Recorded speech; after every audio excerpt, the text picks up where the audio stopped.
नई दिल्ली से खबर है, जहां पर वियतनाम के राष्ट्रपति तो लाम का भारत दौरे के दौरान राष्ट्रपति भवन में औपचारिक स्वागत किया गया, जहां उन्हें गार्ड ऑफ ऑनर प्रदान कर सम्मानित किया गया। इस अवसर पर राष्ट्रपति द्रौपदी मुर्मू और प्रधानमंत्री नरेंद्र मोदी भी मौजूद रहे। राष्ट्रपति तोलाम की ये 3 दिवसीय राजकीय यात्रा भारत वियतनाम संबंधों को और ज्यादा मजबूत करने की दिशा में महत्वपूर्ण मानी जा रही है। यात्रा के दौरान दोनों देशों के बीच द्विपक्षीय सहयोग, रणनीतिक साझेदारी और विभिन्न क्षेत्रों से संबंधों को विस्तार देने पर चर्चा होने की संभावना है। राष्ट्रपति भवन में हुए स्वागत समारोह ने भारत और वियतनाम के मजबूत कूटनीतिक संबंधों को एक बार फिर से रेखांकित किया है।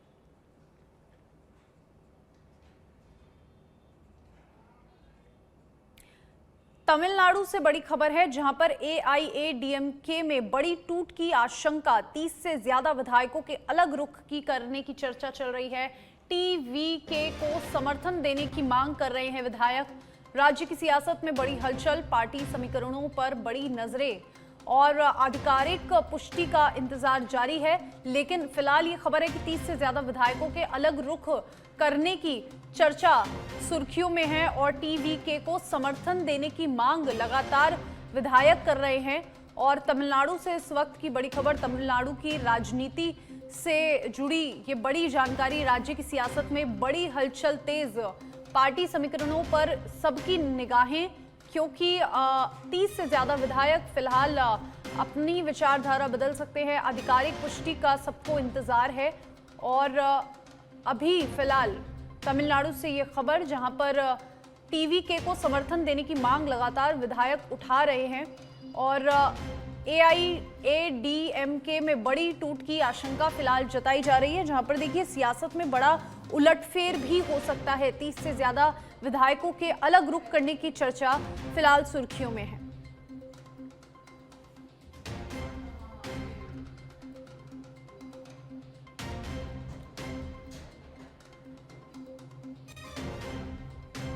धौलपुर से खबर है, 19 वर्षीय लड़की ने 2 युवकों पर लगाए दुष्कर्म करने के आरोप। रास्ते में जाते समय युवक ने बुला लिया अपने घर, फिर किया दुष्कर्म।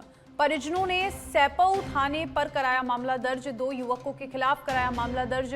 पुलिस ने तहरीर के आधार पर किया मामला दर्ज। लड़की का आज पुलिस कराएगी मेडिकल बोर्ड से मेडिकल टेस्ट। और फिलहाल लड़की ने 2 युवकों पर दुष्कर्म करने के आरोप लगाए हैं और परिजनों ने सैपऊ थाना पर मामला दर्ज कराया है और 2 युवकों के खिलाफ ये मामला पुलिस ने फिलहाल दर्ज किया है। धौलपुर से ये खबर, जहां पर एक युवती ने 2 युवकों पर उसके साथ दुष्कर्म करने का गंभीर आरोप लगाया है। पुलिस ने फिलहाल मामला दर्ज कर लिया है।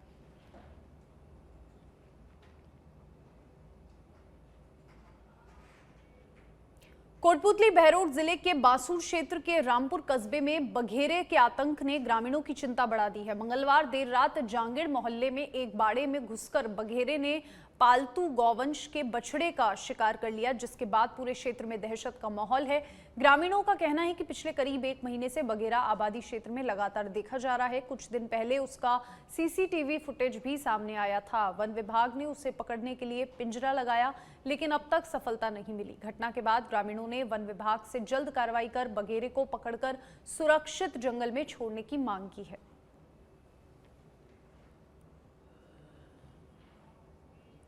छोटी सादड़ी क्षेत्र के बंबोरी गांव में आज मुख्यमंत्री भजनलाल शर्मा का अहम दौरा प्रस्तावित है, जहां वे विकास योजनाओं का लोकार्पण और शिलान्यास करके साथ साथ ग्राम विकास चौपाल में ग्रामीणों से सीधा संवाद करेंगे और उनकी समस्याएं सुनेंगे। जबकि मुख्यमंत्री का ये दौरा खास इसलिए भी माना जा रहा है क्योंकि वे गांव में रात्रि विश्राम करेंगे। कार्यक्रम के अनुसार मुख्यमंत्री दोपहर 3:30 बजे जयपुर से रवाना होकर उदयपुर पहुंचेंगे और वहां से हेलीकॉप्टर द्वारा शाम करीब 4:45 पर बंबोरी पहुंचेंगे, जिसके बाद शाम 5 बजे से राजकीय उच्च माध्यमिक विद्यालय में चौपाल का आयोजन होगा, जो रात 7:30 बजे तक चलेगा। दौरे को लेकर जिला प्रशासन पूरी तरह सतर्क है। जिला collector Shubham Chaudhary, SP B Aditya सहित वरिष्ठ अधिकारी मौके पर मौजूद रहकर व्यवस्थाओं की निगरानी कर रहे हैं।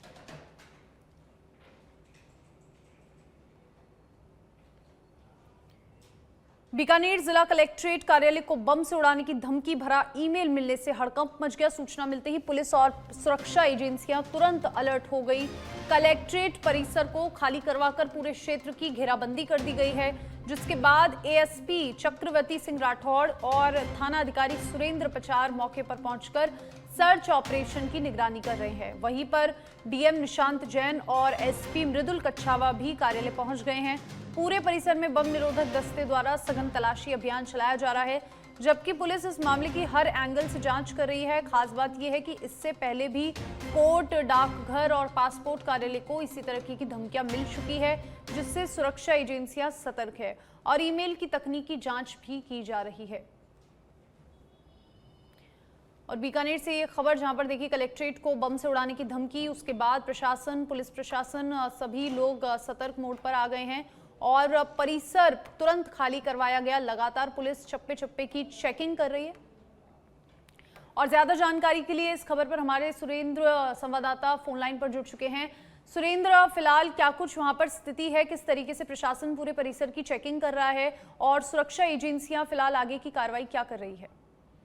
जी बिल्कुल गुनगुन, देखिए बीकानेर जिला कलेक्टर कार्यालय को बम से उड़ाने की धमकी की एक बार फिर आज मेल मिली है। इससे पहले भी कोर्ट, डाकघर और पासपोर्ट ऑफिस को बम से उड़ाने की धमकी की मेल मिल चुकी है, लेकिन एक बार फिर आज है ना जिला कलेक्टर कार्यालय को बम से उड़ाने की धमकी की मेल मिली। उसके बाद में पुलिस की टीम मौके पर पहुंची, सर्च किया गया, लेकिन हालांकि अभी तक किसी प्रकार की कोई संदिग्ध वस्तु नहीं मिली। सर्च अभियान है वो संपूर्ण हो चुका है, लेकिन सर्चिंग के दौरान किसी प्रकार की कोई संदिग्ध वस्तु नहीं मिली, जिसकी वजह से एक बार राहत की सांस ली गई है। इससे पहले बता दूं कि बीकानेर के कोर्ट के साथ में डाकघर और पासपोर्ट कार्यालय को उड़ाने की मेल है वो मिल चुके हैं, लेकिन अभी तक जांच के अंदर इसका खुलासा नहीं हो पाया है कि ये मेल कहां से आई है और किन लोगों ने के द्वारा मेल की गई है। इसके साथ ही बता दूं कि जिस प्रकार से बीकानेर पुलिस अधीक्षक मृदुल कच्छावा के साथ में जिला कलेक्टर और पूरी टीम मौके पर मौजूद है। और मेल मिलने के बाद में पुलिस टीम ने पूरा सर्च ऑपरेशन किया और कोर्ट जिला कलेक्टर कार्यालय को खाली करवा दिया गया। शुक्रिया आपका सुरेंद्र तमाम जानकारी के लिए। बांसवाड़ा के संगमेश्वर क्षेत्र में हुए नाव हादसे के बाद लापता 2 लोगों की तलाश दूसरे दिन भी जारी है। जहां बुधवार सुबह 6 बजे से एसडीआरएफ की पहली टीम नदी में लगातार सर्च ऑपरेशन चला रही थी और अब दूसरी टीम के पहुंचने से रेस्क्यू अभियान और तेज कर दिया। दोनों टीमें समन्वय के साथ नदी में गहरे हिस्सों में तलाश कर रही है, जबकि मौके पर अर्थूना थाना अधिकारी और तहसीलदार लगातार निगरानी कर रहे हैं। स्थानीय प्रशासन के साथ गोताखोर और सिविल डिफेंस की टीम भी रेस्क्यू में जुटी हुई है। हादसे के बाद क्षेत्र में चिंता का माहौल है। परिजन अपनों की सलामती की उम्मीद मौके पर डटे हुए हैं, जबकि प्रशासन ने जल्द लापता लोगों का पता लगाने के लिए हर संभव प्रयास जारी रखने की बात कही है।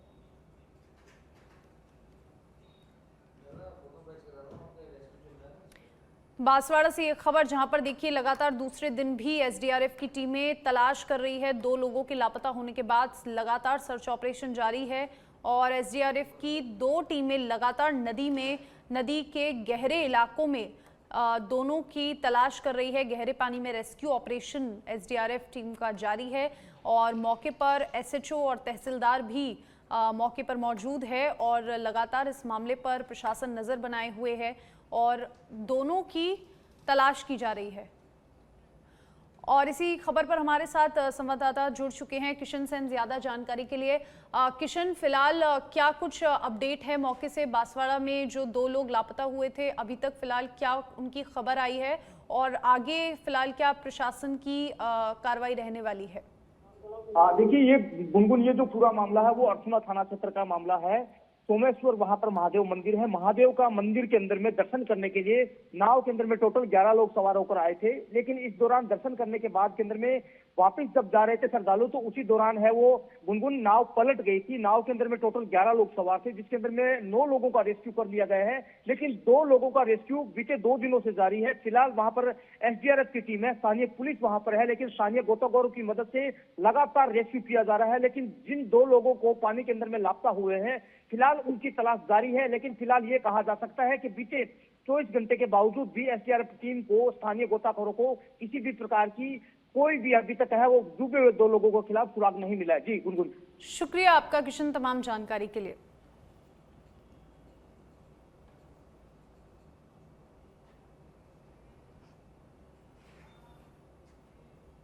झुंझुनू जिले में लगातार आए आंधी तूफान ने अजमेर डिस्कॉम को भारी नुकसान पहुंचाया है, जहां पर सूरजगढ़, पिलानी, बुहाना और खेतड़ी क्षेत्रों में सबसे अधिक असर देखने को मिला। वहीं बिजली निगम के अनुसार कुल नुकसान करीब 64 लाख रुपए तक पहुंच गया है। तेज हवाओं के कारण जिले में लगभग 199 बिजली पोल टूट गए, करीब 50 ट्रांसफार्मर्स क्षतिग्रस्त हो गए और लगभग 20 डीपी स्ट्रक्चर भी डैमेज हुए हैं, जिससे 33 केवी, 11 केवी और एलटी लाइनों पर गंभीर असर पड़ा है और कई जगह बिजली आपूर्ति बाधित हो गई है।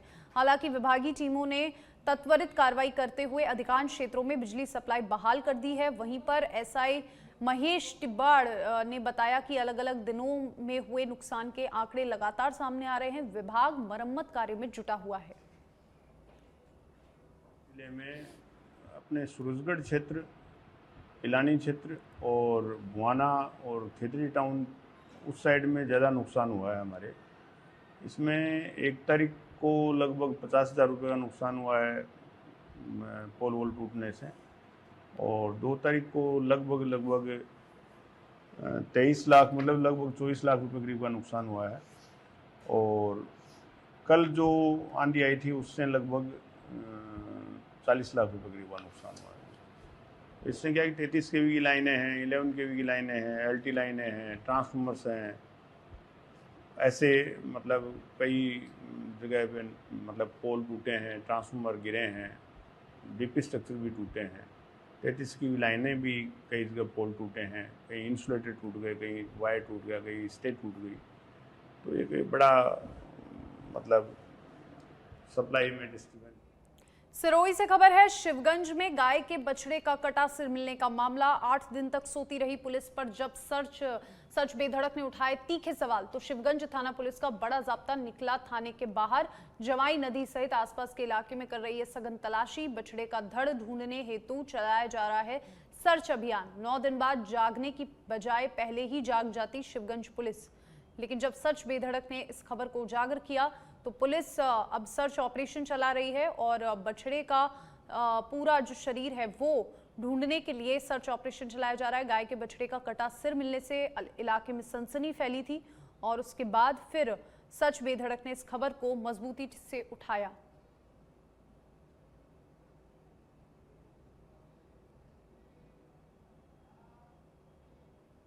सुमेरपुर उपखंड क्षेत्र में मंगलवार को आई तेज आंधी तूफान ने बिजली व्यवस्था को पूरी तरह प्रभावित कर दिया, जहां पर नोवी गांव में 33 केवी के 2 पोल जो थे वो गिर जाने पर दोपहर 3 बजे से बिजली आपूर्ति ठप हो गई, जो बुधवार सुबह तक भी बहाल नहीं हो पाई। इस कारण नोवी, जाना, केराल और रूपनगर सहित कई गाँवों में 17 घंटे से ज्यादा समय तक अंधेरा छाया रहा, जिससे ग्रामीणों को पेयजल, मोबाइल चार्जिंग और गर्मी के बीच भारी परेशानी का सामना करना पड़ा।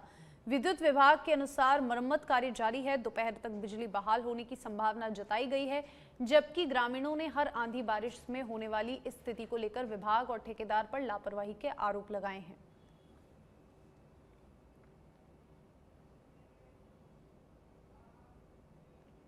श्रीगंगानगर के घुमड़वाली थाना क्षेत्र के बीजबायला में एक ज्वेलरी शॉप की दुकान में हुई चोरी की वारदात का पुलिस ने खुलासा करते हुए बड़ी सफलता हासिल की, जहां करीब 9 दिन पहले 3 नकाबपोश बदमाशों द्वारा अंजाम दी गई इस घटना में शामिल 3 चोरों को पुलिस ने डिटेन कर लिया, जिन पर पहले से ही करीब 2 दर्जन आपराधिक मुकदमे दर्ज बताए जा रहे हैं।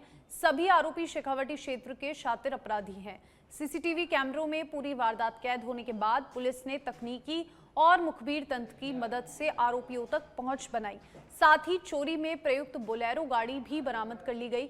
सीआई राजेंद्र सिंह चारण अपनी टीम के साथ आरोपियों से गहन पूछताछ कर रहे हैं और अन्य साथियों की तलाश कर रहे हैं।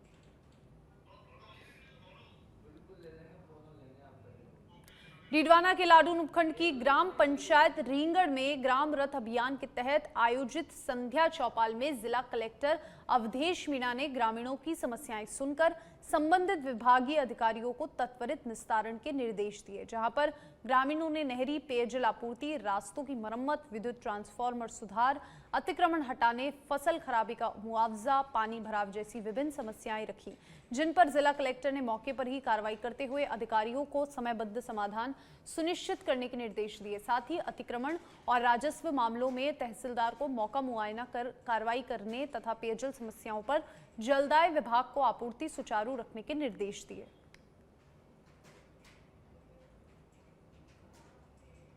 भरतपुर जिले के बयाना क्षेत्र में अवैध खनन और ओवरलोड परिवहन के खिलाफ प्रशासन ने सख्त रुख अपनाते हुए बड़ी कार्रवाई की है। खनिज विभाग और परिवहन विभाग की संयुक्त टीम ने कचहरी मार्ग पर वन विभाग कार्यालय के सामने नाकाबंदी कर वाहनों की जांच की। सहायक खनिज अभियंता संजय शर्मा के नेतृत्व में चलाए गए इस अभियान के दौरान 2 ट्रक संदिग्ध पाए गए। जांच में दोनों ट्रकों में सैंड स्टोन ओवरलोड मिला। चालक वैध परिवहन दस्तावेज प्रस्तुत नहीं कर सके। इसके बाद प्रशासन ने दोनों वाहनों को जब्त कर लिया। अधिकारियों ने स्पष्ट किया कि अवैध खनन और नियमों की अनदेखी करने वाले के खिलाफ आगे भी लगातार सख्त अभियान जारी रहेगा। और अब अजमेर से खबर है। अजमेर के केकड़ी क्षेत्र में अवैध बजरी माफियाओं और सरकारी भूमि पर अतिक्रमण के खिलाफ ग्रामीणों का अनिश्चितकालीन धरना देर रात तक लिखित समझौते के बाद समाप्त हो गया। बड़ी संख्या में ग्रामीण महिला पुरुष कार्रवाई की मांग को लेकर धरने पर बैठे थे। देर रात तहसीलदार, थाना प्रभारी, खनिज विभाग की टीम मौके पर पहुंची, जहां पर प्रशासन ने 15 दिवस के भीतर अतिक्रमण हटाने, अवैध बजरी खनन पर पूर्ण प्रतिबंध लगाने का लिखित आश्वासन दिया। इसके बाद ग्रामीणों ने धरना समाप्त किया। हालांकि चेतावनी ये दी कि समय के कार्रवाई नहीं हुई तो आंदोलन और तेज किया जाएगा। तहसीलदार मैडम, माइनिंग विभाग के प्रतिनिधि व पुलिस प्रशासन के प्रतिनिधि व ग्रामीणों के बीच ये समझौता वार्ता हुई है कि जिस खसरा नंबर के खिलाफ ग्रामीणों ने ज्ञापन दिया है उसको सुबह वापस से सीमा ज्ञान करके अतिक्रमण को चिन्हित किया जाएगा व 15 दिवस के भीतर उन पर कार्रवाई की जाएगी। अवैध बजरी के स्टॉक जो आज मिलेंगे उनके खिलाफ सख्त कानूनी कार्रवाई की जाएगी व जो अवैध बजरी माफिया है उनके खिलाफ सख्त कानूनी कार्रवाई प्रशासन करेगा। इसके लिए माइनिंग विभाग व पुलिस विभाग दोनों की सम्मिलित टीम होगी। तीसरी बात, नया गांव मीणोके में आज के बाद किसी भी प्रकार से अवैध बजरी का खनन। जोधपुर के प्रतापनगर थाना क्षेत्र में अल सुबह एक सनसनीखेज घटना सामने आई, जहां पर एक अज्ञात युवक ने लोहे के सरिये से सड़क पर खड़ी लग्जरी कारों के शीशे तोड़ दिए, जिसमें फॉर्च्यूनर कार का कांच तोड़ने की बीप सायरन बजने पर आरोपी मौके से फरार हो गया। पूरी वारदात सीसीटीवी कैमरे में कैद हो गई, जिसके आधार पर पुलिस ने जांच शुरू की। घटना के बाद मालिकों ने प्रतापनगर थाना पुलिस में शिकायत दर्ज करवाई। वहीं पुलिस अब सीसीटीवी फुटेज के जरिए आरोपी की पहचान कर उसकी तलाश में जुटी हुई है। इस घटना से इलाके में दहशत का माहौल है। जगदलपुर स्थित शहीद महेंद्र कर्मा विश्वविद्यालय में आयोजित बस्तर इनोवेशन महाकुंभ के अंतिम दिन मुख्यमंत्री विष्णुदेव साय मुख्यमंत्री अतिथि के रूप में शामिल हुए, जहां पर उन्होंने दीप प्रज्वलित कर कार्यक्रम का शुभारंभ किया और इनोवेशन गैलरी का निरीक्षण करते हुए छात्रों और स्टार्टअप्स द्वारा कृषि, वनोपज और प्रसंस्करण और आईटी आधारित नवाचारों की सराहना की। साथ ही युवाओं से बस्तर की स्थानीय समस्याओं के तकनीकी समाधान खोजने और नौकरी खोजने के बजाय रोजगार सृजनकर्ता बनाने का आह्वान किया। जबकि इस दौरान उन्होंने सरकार की ओर से स्टार्टअप्स को हर संभव सहायता, फंडिंग, प्रोत्साहन का भरोसा दिया। विश्वविद्यालय में इनोवेशन सेल की स्थापना की घोषणा की गई। बस्तर में पर्यटन की अपार संभावना है। यहाँ पर आपका चित्रकूट का वाटरफॉल, तीरथगढ़ का वाटरफॉल, कुटुमसर का गुफा, अबुझमाड़ का जंगल, आपका धुड़मारास गांव जिसको यूनेस्को ने मतलब बेस्ट विलेज के रूप में पर्यटन के क्षेत्र में चुना है। और इस क्षेत्र में आपका होम स्टे भी बड़ा पॉपुलर है, तो होम स्टे को भी हम लोग बढ़ा रहे हैं और पर्यटन को जो नई इंडस्ट्रियल पॉलिसी है उसमें हम लोग शामिल किए हैं। तो पूरे बस्तर के क्षेत्र में पर्यटन को भी हम लोग आगे बढ़ाएं। धौलपुर से खबर है। संभागीय आयुक्त नलिनी कठोतिया पहुंची धौलपुर जिला कलेक्ट्रेट सभागार में जिला स्तरीय अधिकारियों के साथ कर रही है विकास कार्यों की समीक्षा। बैठक में डीएम श्रीनिधि बीटी और एसपी विकास सांगवान सहित बिजली, स्वास्थ्य, शिक्षा समेत सभी विभागों के अधिकारी मौजूद रहे। समीक्षा में पेयजल, सड़क, स्वास्थ्य, शिक्षा और विद्युत जैसी मूलभूत सुविधाओं पर गहन चर्चा।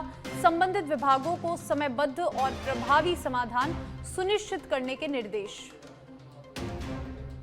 तो देखिए धौलपुर से एक खबर जहां पर समीक्षा बैठक ली गई पेयजल, सड़क, स्वास्थ्य, शिक्षा के ऊपर